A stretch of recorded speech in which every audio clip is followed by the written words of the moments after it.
धर्म को जानने के लिए सर्वप्रथम मानवता को जानना समझना अत्यंत आवश्यक है।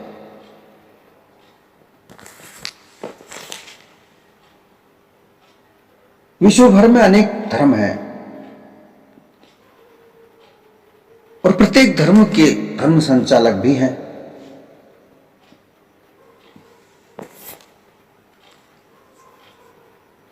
प्रत्येक धर्म के संचालक अपने अपने धर्म को सर्वोच्च साबित करने के लिए अपने अपने धर्मों में कुरीतियां, दिखावा, ढकोसले समेटे हुए हैं। इन कुरीतियों से, ढकोसलों से, दिखावों से, छल कपट से एक दूसरे को, धर्म को प्रताड़ित करना, नीचा दिखाना, अपने धर्म को सर्वोच्च बताना, ये जो राग द्वेषता है, इसमें मानवता का हनन होता है। सद्गुरु कबीर प्रत्येक धर्म से कुरीतियां, ढकोसले, दिखावे, छल ये निकालना चाहते थे। उन्होंने हमेशा मानवता का पक्ष लिया और इसके लिए जो उन्होंने ज्ञान का प्रसार किया उसे पारक ज्ञान कहा जाता है। जो उनके द्वारा रचित ग्रंथ कबीर बीजक में 11 प्रकरणों में संकलित है। ये संकलन कबीर बीजक में रामायणी, शब्द, साकी, कहरा, चांचर, हिंडोला, ज्ञान चौतीसा इत्यादि के आधार पर संकलित है। आज की कड़ी में सद्गुरु कबीर बीजक का शब्द 48 है। पंडित देखो हृदय विचारी, को पुरुषा को नारी। सहज समाना घट घट बोले, वाके चरित अनूपा। बाको नाम काह कही लीजे, ना वाके वर्ण न रूपा। तय मैं क्या करसी नर बोरे, क्या मेरा क्या तेरा। राम खुदाय शक्ति शिव ऐके, कहूं धो का ही नहीं हो रहा। वेद पुराण कितेब कुराना, नाना भांति बखाना। हिंदू तुर्क जैनी और योगी, ये कल काहू न जाना। छो दर्शन जो परवाना, तासु नाम मन माना। कहें कबीर हमई पे बोरे, ये सब खलक समाना।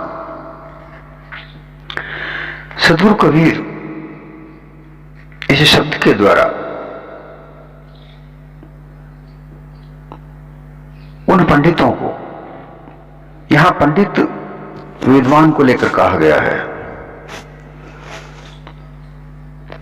ऐसे विद्वान जो विभिन्न प्रकार के धर्मों के संचालक हैं। धर्म संचालक को ही क्यों सद्गुरु कबीर ने कहा? क्योंकि धर्म के संचालक जितने भी हैं उनकी जवाबदारी है, उनकी जिम्मेदारी है कि वे अपने अपने धर्म के द्वारा मानवता का प्रसार करें, ना कि धर्म के दिखावे का प्रसार करें। विश्व में जितने भी धर्म हैं उनमें जो धर्म के आधार पर जब दिखावा हो रहा है, सद्गुरु कबीर को उसकी चिंता थी, क्योंकि उससे मानवता का हनन हो रहा था। मानव उस दिखावे में पीड़ित था। इस्लाम धर्म में धर्म संचालक मौलवी मुल्ला हुआ करते हैं। यहूदी धर्म में उनके संचालक पंडित हुआ करते हैं। फारसी धर्म में उनके संचालक अलग हैं, उनके नाम अलग हैं, जैनियों में अलग हैं।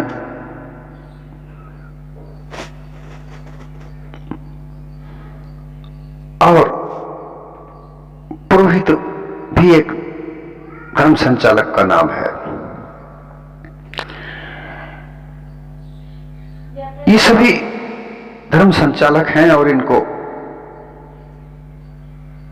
अपना मानवता का प्रसार करना चाहिए, क्योंकि धर्म के लिए ऐसा कहा जाता है कि धर्म वही है जो धारण किया जाता है, और किसके आधार पर धारण किया जाए यह भी समझाया गया है। धर्म दो शब्दों से बना गया है, धैर्य और रम, अर्थात धैर्य के साथ जो रमे वो धर्म। धर्म का अर्थ होता है धारण करना, अर्थात जिसे धारण किया जाए। धर्म कर्म प्रधान है, गुणों को जो प्रदेश करे, जो गुणों का प्रदर्शन करे, अवगुणों का निराकरण कर उसे अलग करे, वही धर्म है। इसलिए धर्म को गुण भी कहा जाता है।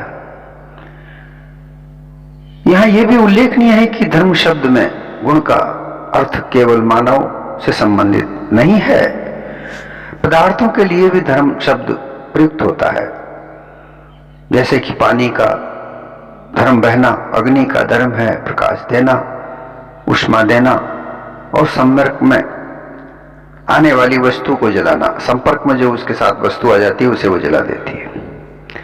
व्यापकता के दृष्टिकोण से धर्म को गुण कहना सजीव और निर्जीव दोनों के अर्थ में निमित्त हो सकता है, प्रयुक्त हो सकता है। सार्वभौमिक होता है, पदार्थ हो या मानव, पूरी पृथ्वी में किसी भी कोने में मानव या पदार्थ का धर्म एक ही होता है। उसके देश रंग रूप की कोई बाधा नहीं है। धर्म सर्वकालिक होता है, यानी कि प्रत्येक काल में, युग में धर्म का स्वरूप वही रहता है, धर्म कभी बदलता नहीं। उदाहरण के लिए पानी, अग्नि आदि पदार्थों को धर्म की दृष्टि से निर्मित से आज तक वो नहीं बदले। मूलभूत अंतर यही है कि धर्म का अर्थ जब गुण और जीवन में आधारण करने योग्य होता है तो वह प्रत्येक मानव के लिए समान होना चाहिए। जब पदार्थों का धर्म सार्वभौमिक है तो मानव जाति के लिए भी इसकी सार्वभौमिकता होनी चाहिए। अतः मानव के संदर्भ में धर्म की बात करें तो वो केवल मानव धर्म है।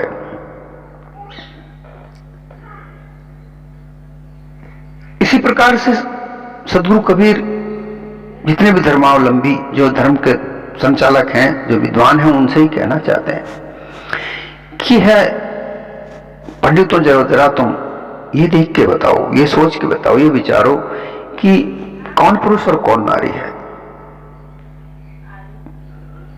ये चेतन स्वरूप जीव मानव तो क्या 184 जीवाजून में रमा हुआ है। ये क्या स्त्री है, क्या ये पुरुष है?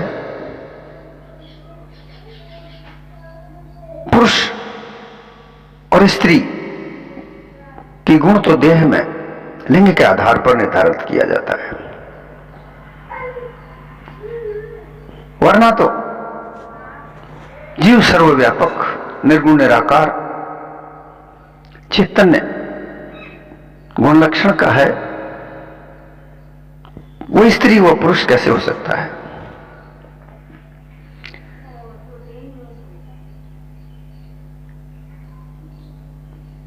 तो फिर तुम जरा यह तो बताओ कि तुम्हारा धर्म स्त्री के लिए है या पुरुष के लिए? सहज समाना घटघट बोले वाके चरित अनुपा, वह सर्वव्यापक जिसे तुम ब्रह्म कहते हो, परमात्मा कहते हो, ईश्वर कहते हो,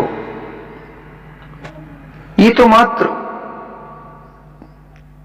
तुम्हारी बनाई हुई मान्यताएं हैं, मानव द्वारा बनाई हुई मान्यताएं हैं। ईश्वर, इसके लिए कहा जाता है श्री विद्या यस ज्ञान बल प्रभुता जा में होए, 6 ऐश्वर्य हैं जहां ईश मानिय सोए। ईश्वर को माया विशिष्ट चेतन कहा गया है, जो माया के सब गुणों को जानता है और अपने आप में निर्गुण रहता है। रजोगुण, सतोगुण, तमोगुण रूपी माया,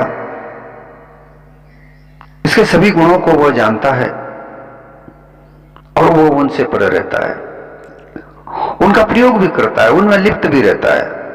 ऐसा चैतन्य जीव जो माया का विशिष्ट है, वह ईश्वर है।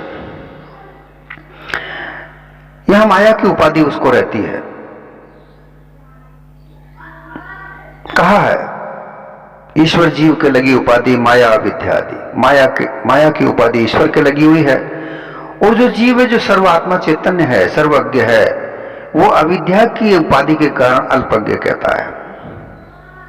ये जीव तो सर्वज्ञ है, सर्वश्रेष्ठ है, सक्षम है, लेकिन अविद्या के कारण, अज्ञानता के खातिर अपने आप को अल्पज्ञ समझता है, और अब अल्पज्ञ मानकर ये इसके दुख सुख के कारण विषय भोग में जो है तो इसको दुख सुख प्राप्त होता है।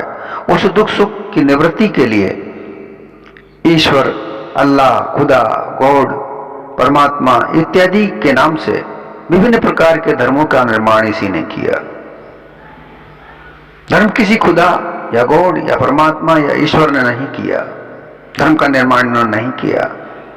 धर्म का निर्माण तो इस मानव ने अपने स्वार्थ के लिए किया, और उसको संचालक बने हुए लोग अपना स्वार्थ ही सिद्ध करते हैं। इसके लिए इन्होंने विभिन्न प्रकार के इन धर्मों में दिखावा को बढ़ावा दिया। मोक्ष प्राप्ति का तो कोई इसमें साधन ही नहीं है। सहज समाना घटघट बोले, वह चेतन स्वरूप जो सक्षम जीव है वो सारे घटघट में है, और उसके विभिन्न प्रकार के चरित्र विशेष चेतन के आधार पर हैं। जीव को विशेष चेतन कहा गया है। शुद्ध चेतन जो जब जीव बनता है, उसे शुद्ध चेतन के 2 आकार बनते हैं, विशेष और सामान्य। सामान्य चेतन वेदांत के अनुसार ब्रह्म स्वरूप हो जाता है, और विशेष चेतन ईश्वर होता है। इस विशेष चेतन के निम्न स्तर तक जब जाते हैं तो विभिन्न प्रकार के और 10 अवतार इत्यादि का वातावरण बनता है।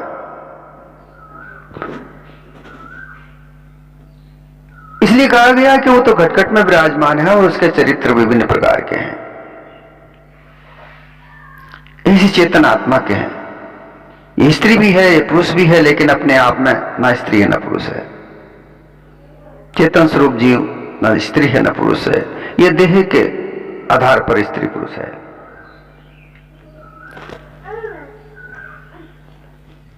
बाको नाम कहा कर लीजिए, ना बाके वर्णन रूपा, उसका क्या नाम ले सकते हो? वो तो अनाम है, उसका कोई नाम रूपरेख नहीं है। जब उसकी रूपरेखा नहीं, उसका वर्णन नहीं किया जा सकता, तो उसको क्या नाम लेके कह सकते हैं? वह नाम है। तय मैं क्या करसी नर बोरे, क्या मेरा क्या तेरा। हे दीवाने, हे पगलेपन मनुष्यों, तुम लोग अज्ञान से ग्रस्त होकर मैं बड़ा तू गरीब, इस तरीके का जो भेदभाव बनाया, वही विद्वान लोगों, तुमने जो विभिन्न प्रकार के धर्मों का संचालन करके मानवता में भेद डाला, वर्ण व्यवस्था का निर्माण किया, जाति प्रथा डाली, और उसमें ऊंच नीच का जो भेद डाला, और तुम सर्वोच्च बनकर बैठे हो, यह मानवता का कार्य नहीं है। मानवता का कार्य है सर्व में एकता, सर्वधर्म एकता, ऐसा होना चाहिए। परंतु तुमने भ्रांतियां डालकर मानवता से मानवता को भिड़ाने का कार्य अवश्य किया है। ये मेरा धर्म है, ये तुम्हारा धर्म है, मेरा धर्म ऊंचा है, तुम्हारा धर्म नीचा है, इस प्रकार की जो भ्रांतियां डालकर तुम अपने अपने अनुयायियों को भड़काते हो, मानवता से मानवता को मार काट डालने का प्रसार करते हो। अगर कोई दूसरा इसमें प्रश्न चिन्ह लगाता है तो तुम कहते हो ये जहर घोल रहा है। वास्तविकता में तो जहर का बीज तुम बोते हो। जब तुम जहर का बीज बोओगे तो पेड़ भी तो, वृक्ष भी तो जहर का ही लगेगा। उसमें से जो हवा निकलेगी वो जहरीली ही निकलेगी। ये तो तुम्हारा हमारा छोड़कर सर्वधर्म समानता, सर्व मानव समानता का उपदेश अगर तुम दोगे तो तुम मानवता के पुजारी कहलाओगे। अन्यथा तो ये विद्वानों का काम नहीं है जो तुम अभी तक कर रहे हो। राम खुदाए शक्ति शिव एक एक कहूं तो काहे नहीं हो रहा। राम, कृष्ण, खुदा, परमात्मा, गॉड, शक्ति, शिव,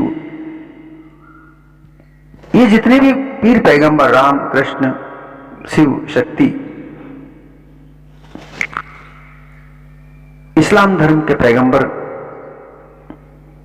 फारसियों के पैगंबर, यहूदियों के पैगंबर, ये सब मानव देह में आए। उन्होंने मानवता का प्रसार किया, मानवता का प्रचार किया और उन्हीं के आधार पर धर्म का नामांकन हुआ। वो क्या चैतन्य जीव से अलग थे? उनने क्या सर्वव्यापक चैतन्य जीव नहीं था? हमें उनके उपदेशों का पालन करना चाहिए, न कि मनमाने तरीके से दिखावे की तरह से धर्म को बदनाम किया जाए, मानवता को नष्ट करने का बीड़ा उठाया जाए। ये मानवता का धर्म नहीं है, यह विद्वान का कर्म नहीं है। राम ने शुद्रा भीलनी के बेर खाए थे, अर्थात उन्होंने जाति पाति ऊंच नीच नहीं मानी। तो क्या आज उनके अनुयायी जाति पाति मिटाने का कार्य कर रहे हैं? अलग अलग हजारों जातियों में लोगों को बांटकर, ऊंच नीच में बांटकर धर्मांधता का कार्य कर रहे हैं। यह विद्वान का कार्य नहीं है। कृष्ण ने मेवा का भोजन त्याग कर विदुर के घर केवल घास खाई। इसका तात्पर्य यही है कि सभी ऐश्वर्यों को त्याग कर सामान्य जिंदगी जीने वाले का आदर करना चाहिए। क्या कृष्ण के अनुयायी ऐसा करते हैं? नहीं करते। आज कथावाचक लाखों करोड़ों रुपया इकट्ठा करते हैं, लेते मानवता का, धर्म का नाम लेते हैं। क्या यह मानवता है? क्या यह धर्म है? यह विद्वानों का कार्य नहीं है।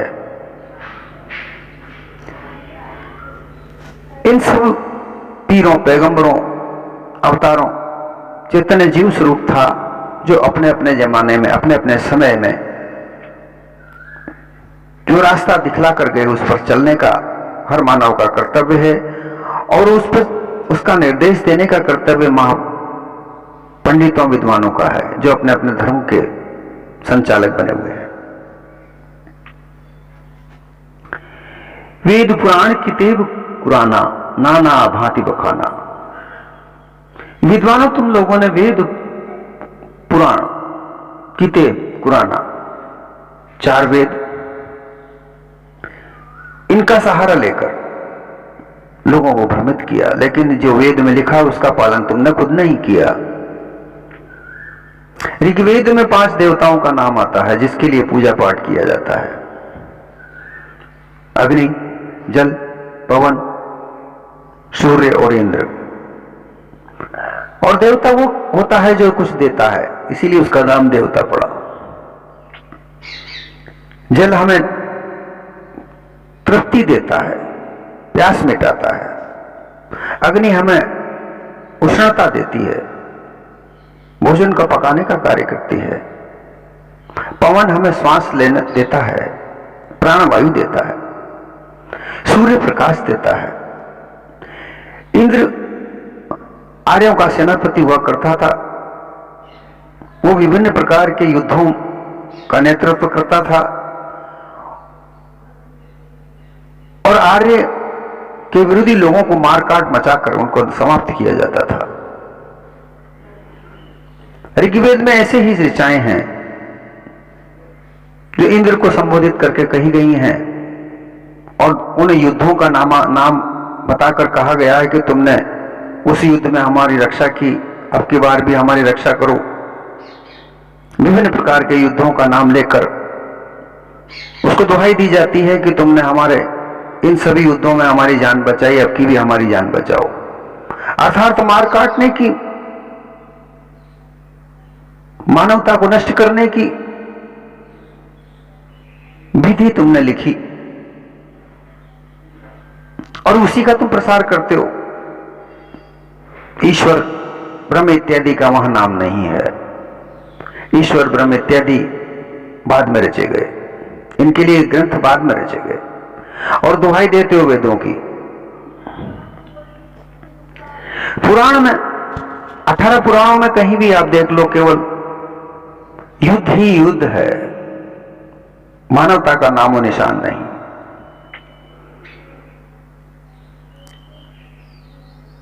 एक विशेष धर्म तो कहता है कि हमारा जो धर्म है वह अहिंसा परमो धर्म है। लेकिन सभी जो भी धर्म के उनके जो देवता हैं जिनको वो मानते हैं, उनके सभी के हाथ में हथियार है। हथियारों की आवश्यकता क्या हुई जब अहिंसा परमो धर्म है? तो हथियार की आवश्यकता नहीं। इस्लाम धर्म में भी ऐसा ही है। और तुमने धर्म का प्रसार करने के लिए जो जगह बनाई, मुस्लिमों ने मस्जिदें बनाई, ईसाइयों ने गिरजाघर बनाए, यहूदियों ने अपना पूजा गृह बनाए, हिंदुओं ने मंदिर बनाए। ऐसा क्यों? ये केवल दुकानें हैं। जैसा कि व्यापारी अपनी दुकान बनाता है, ठिकाना बनाता है अपने वस्तुओं को बेचने का, उसी प्रकार से तुम भी यही करते हो। मानवता का प्रसार नहीं, ये विद्वानों का कार्य नहीं है। जरा तुम विचार कर देखो।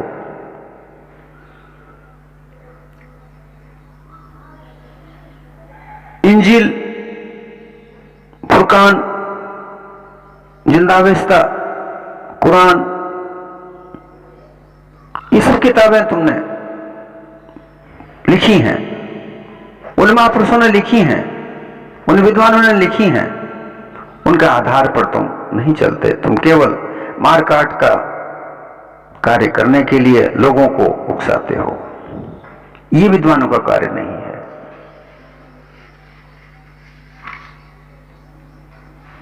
हिंदू, तुर्क, जैनी और योगी ये कल काहू न जाना। विशेष रूप से विश्व में हिंदू, तुर्क, जैनी और योगी, इसके आधार पर विभिन्न प्रकार के धर्म बने।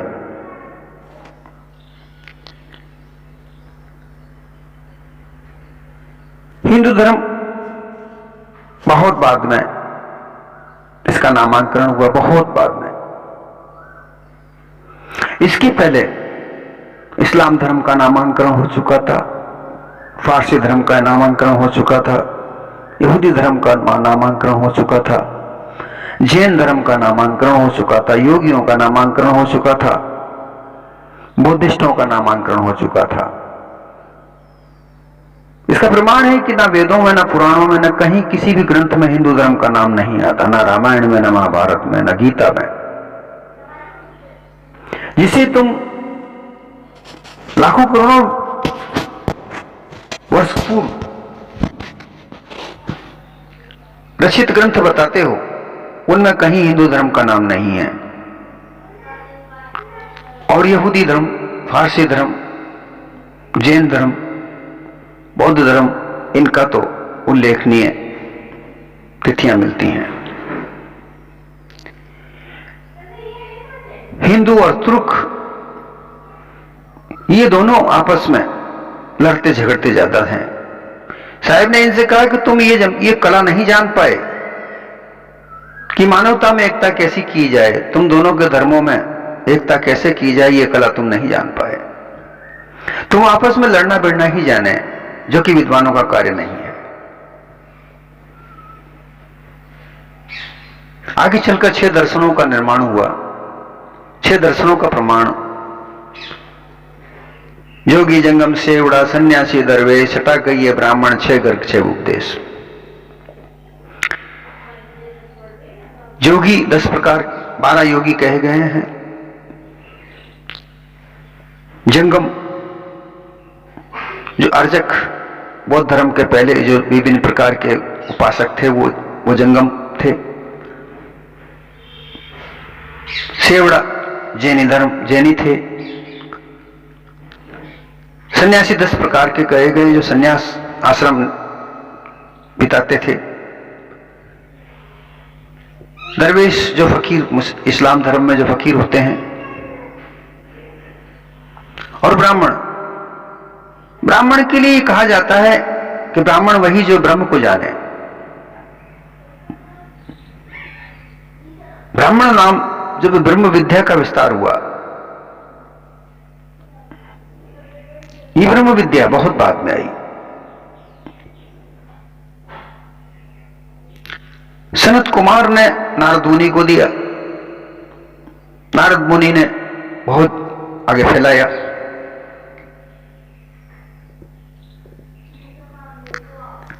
और वेदव्यास जी ने जब वेदांत शास्त्र लिखा, ब्रह्मसूत्र लिखा,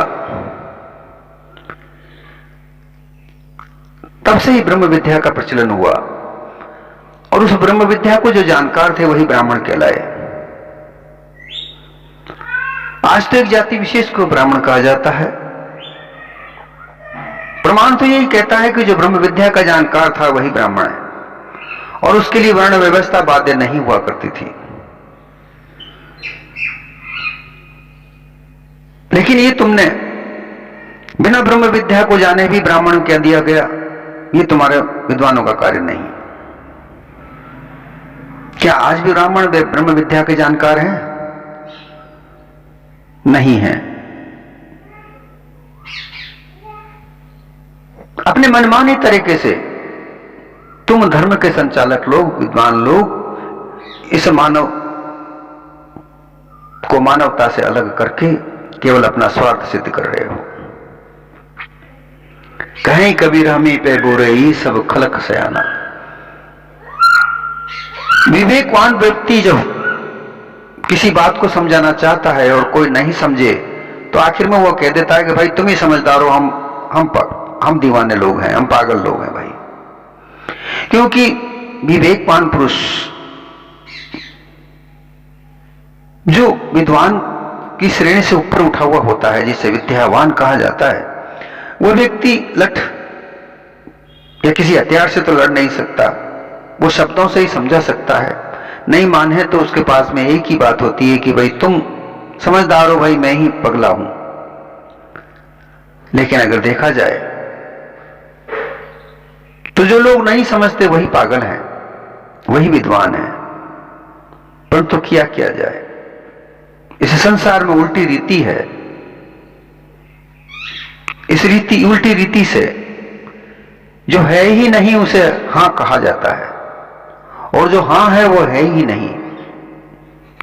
और इस हां और ना के बीच में ही वो चैतन्य स्वरूप जीव ही व्यापक है। उसको समझना कोई नहीं चाहता। केवल अनुमान कल्पना में उलझकर लोग अपने अपने धर्म का प्रचार करके अपने आप को बड़ा विद्वान मानते हैं। उनके संचालक लोग बड़े अपने आप को बहुत बड़ा विद्वान कहते हैं। सदगुरु कबीर उन्हीं से कहते हैं कि हे विद्वानों, हे पंडितों, जरा अपने घट में विचार करके तो देखो कि तुम ये क्या कर रहे हो, क्या कार्य कर रहे हो, क्या ये तुम्हारा कार्य सही है?